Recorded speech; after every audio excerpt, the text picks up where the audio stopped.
Finely chopped garlic. Chopped onion. இந்த side வந்து chopped vegetables கொஞ்சமா தண்ணி ஊற்றி half boil பண்ணிட்டு இருக்கேன்.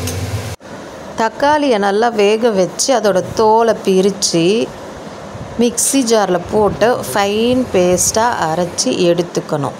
இப்போ ஒரு பாத்திரத்தில் தண்ணியை கொதிக்க வச்சுட்டு அதில் மஞ்சத்தூளும் உப்பும் போட்டு தண்ணி நல்லா கொதித்தோடனே பாஸ்தாவை அதில் போட்டு வேக வைக்கணும். மஞ்சத்தூள் வேணான்னு நினைக்கிறவங்க விட்டுடலாம். இப்போ ஒரு பெரிய கடாயை எடுத்து அதில் பட்டரை ஆட் பண்ணணும்.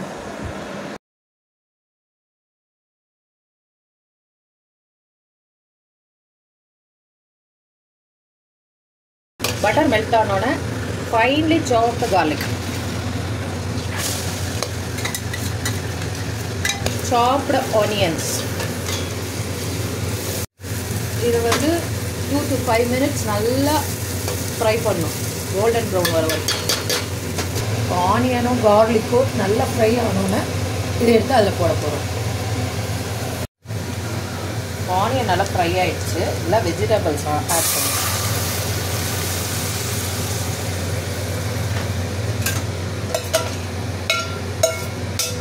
வெஜிடபிள்ஸ்க்கு தேவையான உப்பு ப்ளஸ் சில்லி பவுடர் வேக வைக்கும் போதே போட்டாச்சு.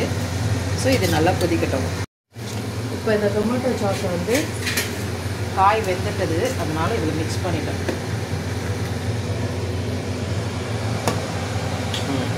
இதில் கொஞ்சமாக பால் ஊற்றலாம்.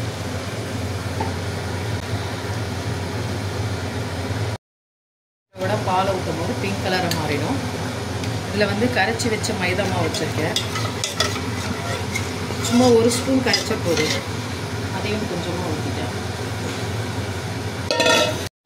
இப்போது ஆரிகானோ பவுடர் எடுத்து அது கொஞ்சம் மேலே தூவி விடணும். இப்போ சீஸ் ஆட் பண்ணணும். என்கிட்ட மொசரெல்லா சீஸ் இருந்தது, அதை ஃபைனாக சாப் பண்ணி மேலே ஆட் பண்ண போகிறேன்.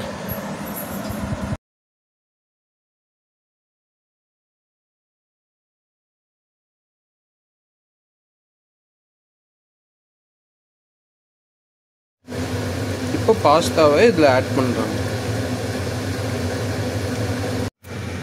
பாஸ்தா ரெடி ஆகிடுச்சு. இப்போ சீஸ் மேலே ஃபைனல் டாப்பிங்ஸ் போட்டுச்சு. Juicy pasta ready. Pink sauce pasta without cheese, with cheese.